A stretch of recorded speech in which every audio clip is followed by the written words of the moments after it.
A conclusion that I've come to is that the things that you're feeling, they're always legitimate, 100% legitimate. Your anger is your protector.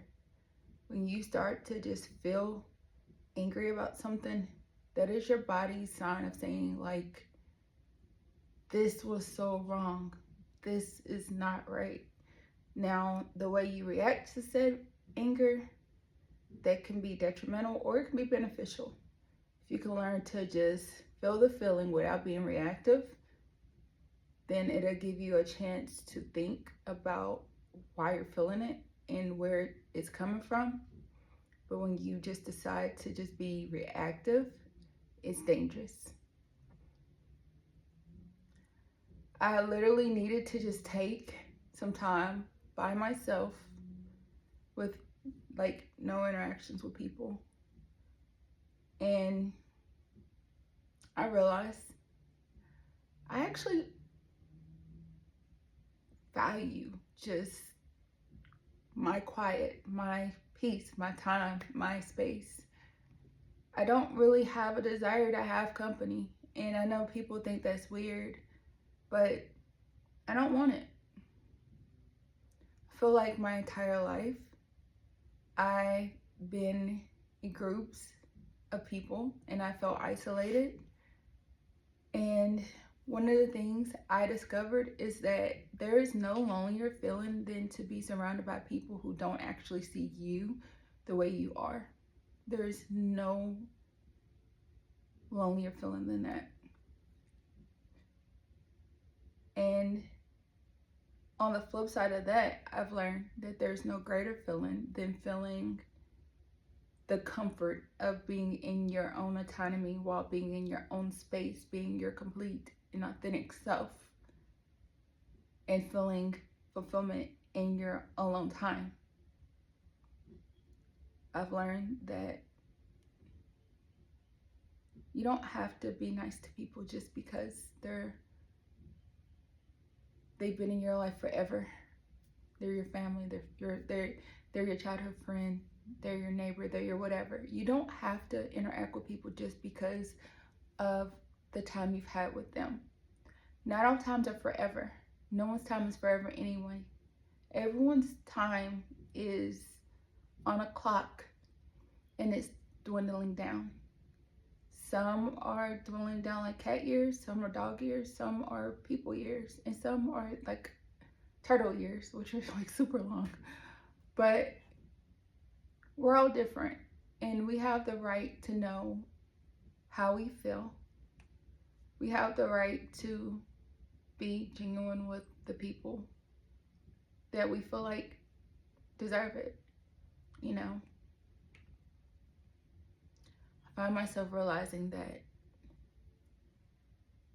even though I do tend to push people away, even though I do feel like I no longer desire so many relationships that are just there, I've grown to realize that that's because I've changed. It's me. I'm changing. I'm different. I'm not the person I was. And that's okay. Most of the thoughts, beliefs, feelings that we have about who we are innately aren't even ours anyway. They're programming. The thing is have you ever heard of conditioning, like conditional brainwashing? Conditional brainwashing is when you hear something repetitively over and over and over and over again. It's like the light switch, like the switch theory with rats. So if they click a switch, they get food. They click the switch, they get food. And then they'll click it over and over again. They may not get food, but then eventually they'll get the food. That's brainwashing. That's conditional. It's the same thing people do in families. It's the same thing people do in friendships, relationships. There's the same thing people do in life because they don't have gratitude. They don't see people's value. They don't actually care about the person that is. They see that person as a commodity, not as an actual person with thoughts, feelings, emotions. Think of it like this. You have a business, you have something that you do for a living. Everyone knows you do it. They pay everyone else full price for the service. They come to you, they want it for free. Every time. They come to you, they want to tell you how they pay so much to everyone else, but they don't want to give it to you. How's that fair? How's that right? When you're supposed to be in a community and you're supposed to be a part of anything, if you're trying to build each other up, why not give that same value to the person that you're supposedly love than you do said stranger? Why not come to them prepped, clean, with proper money, with the same good mood, no complaints that you do the other person?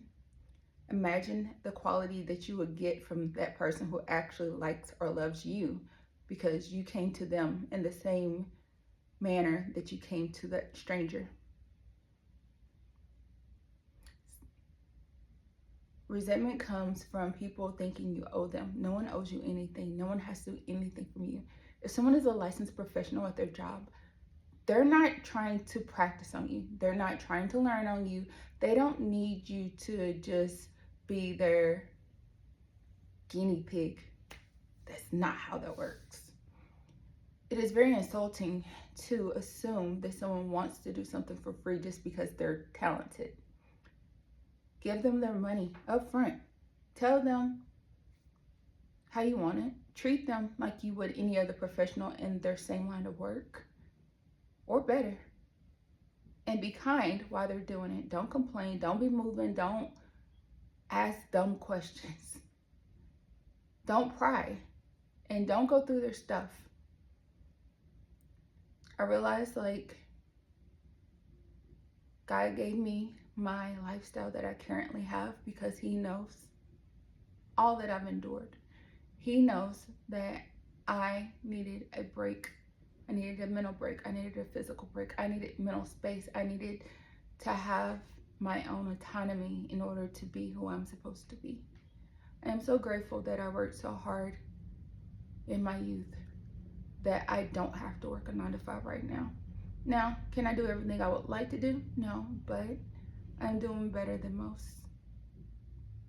I don't have to worry about if I can pay my bills. I don't have to worry about if I can eat. I don't have to worry about not being able to do my hobbies. So that's a win, right? Also, since we're on this rant, let's say, when you know someone doesn't like you, don't associate with them. If you know that someone that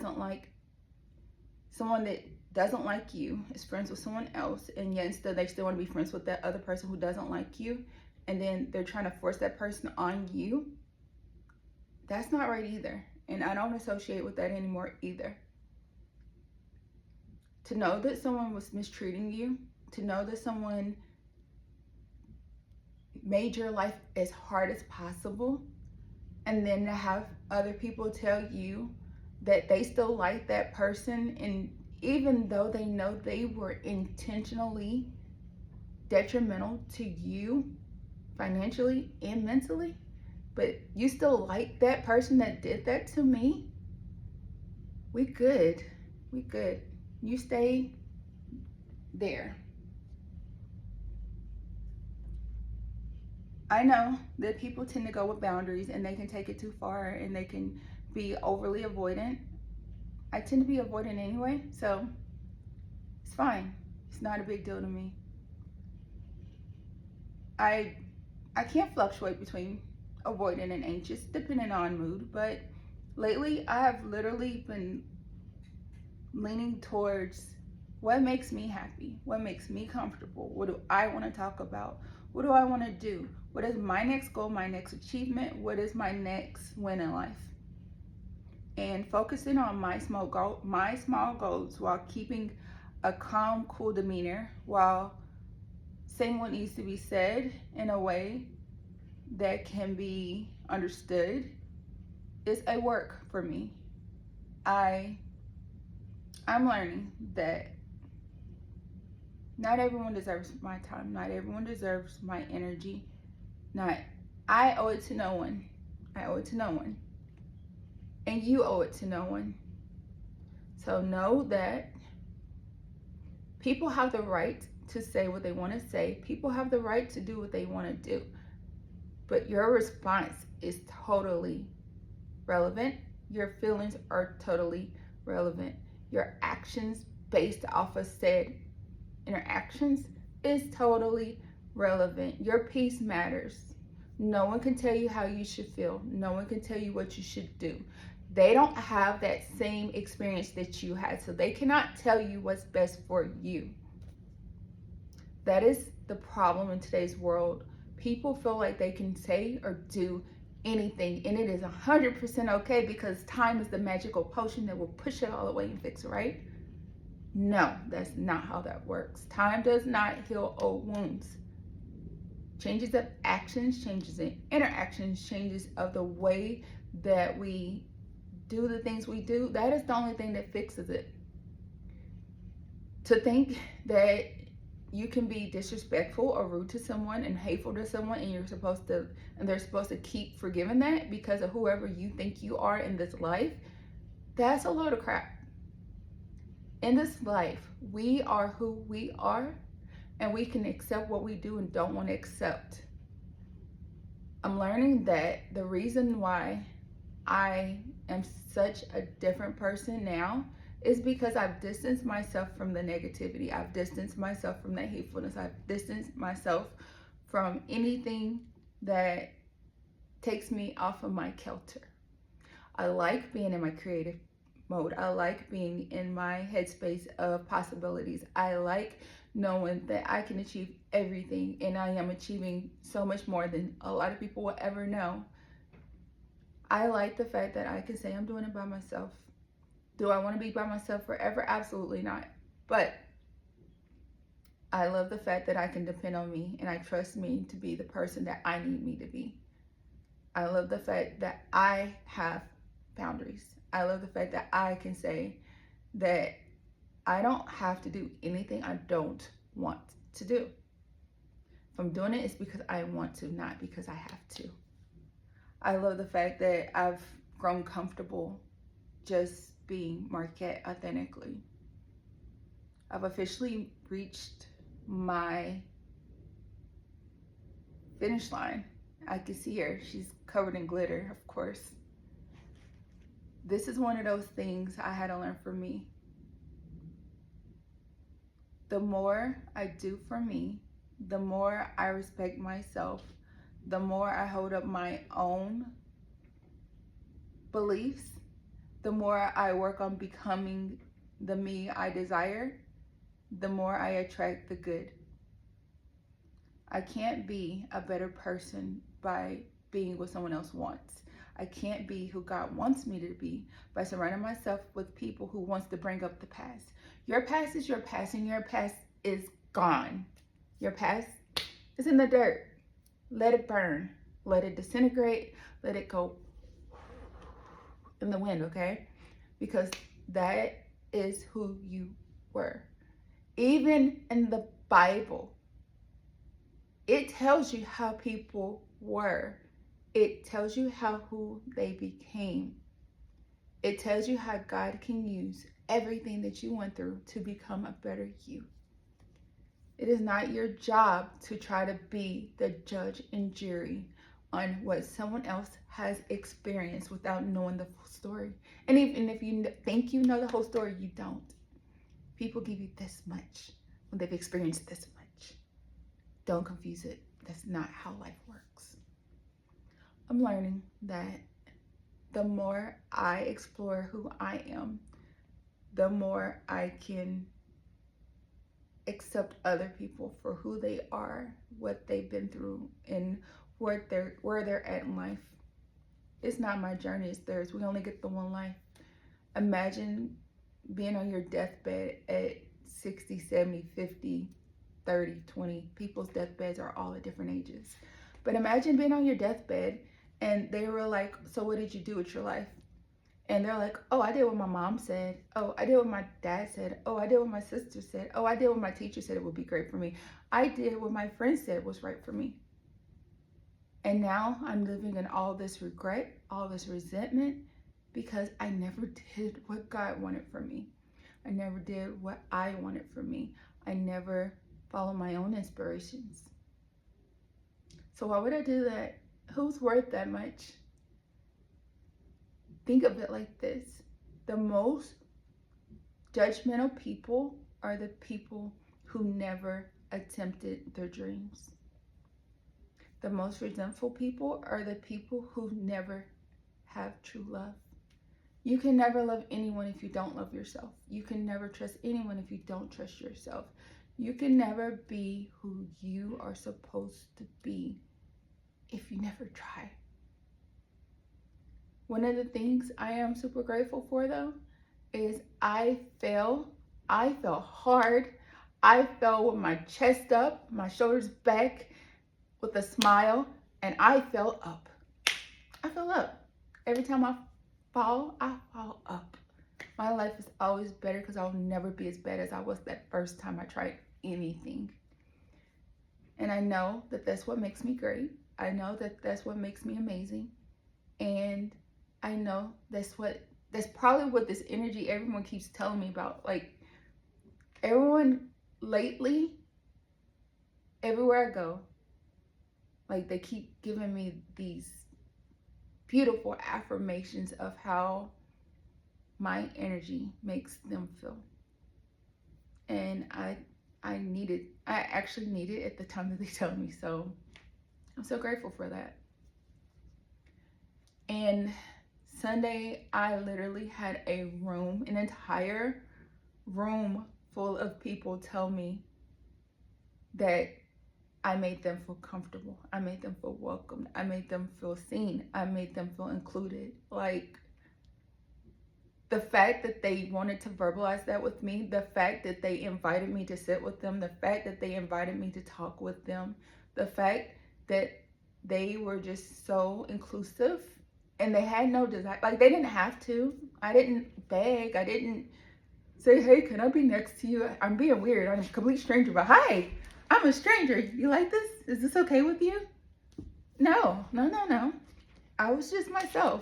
And by being myself, it allowed them to be their self, and that's what made them comfortable. I'm learning that my brand is becoming amazing because it's getting built up from personal interactions. Everyone that I meet that really likes me, we exchange social media and we connect. And to me, we're friends. Unless you do something and we're not. That happens sometimes too. But, networking, that is my superpower. I am amazing at that. Communication, I feel like I could work on it, but I'm definitely getting way better at that. Like, that's actually quite good. And I realized that I suppressed my ability to communicate because my entire life I was told, Markette, quit talking so much. Markette, quit talking so much. Oh, you want to talk, Markette? Okay, I'm going to sit you next to this child. Nobody talks to this child. And I'm like, hey, little person. Hi, I'm Markette. You want to talk to me? What do you like? Like, my naturally inquisitive nature is a gift.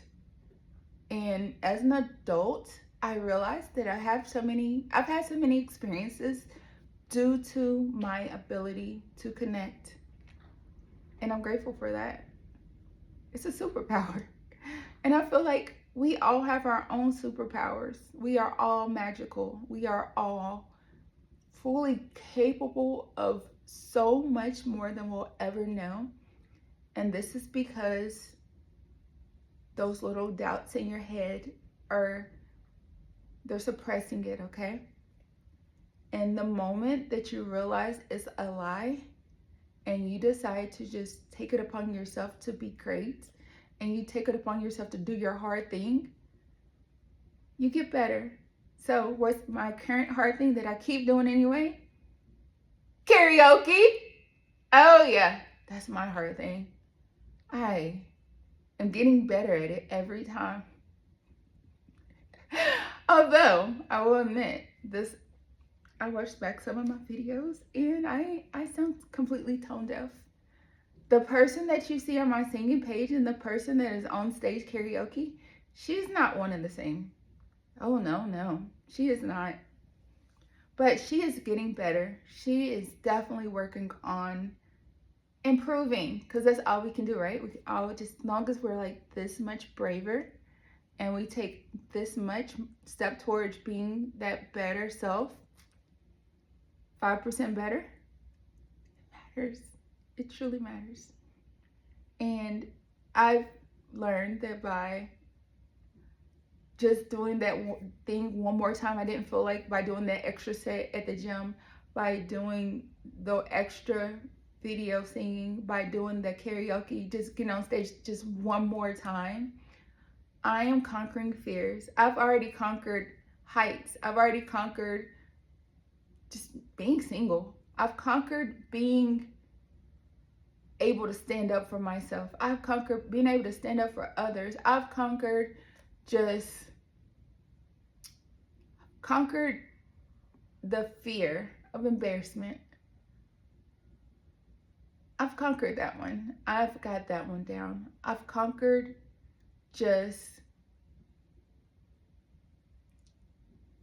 wanting to be able to just say whatever I want to a complete stranger.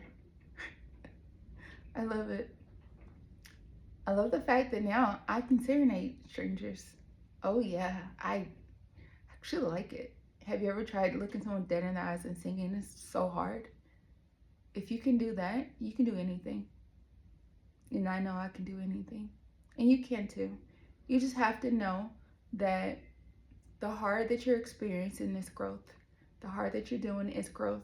The hard that you're hearing is mostly because it's embedded in your brain. You're hearing someone else's negativity. It's probably not even your own. So let go of that negative energy that's not even yours and trust that God will lead you towards where you're supposed to be. Okay? I know that was so long. I'm going to make some shorts so people can see the whole thing, but so they can see most of the message. I hope that they are willing to sit through the entire message, but I hope it helps. Okay. Later, y'all.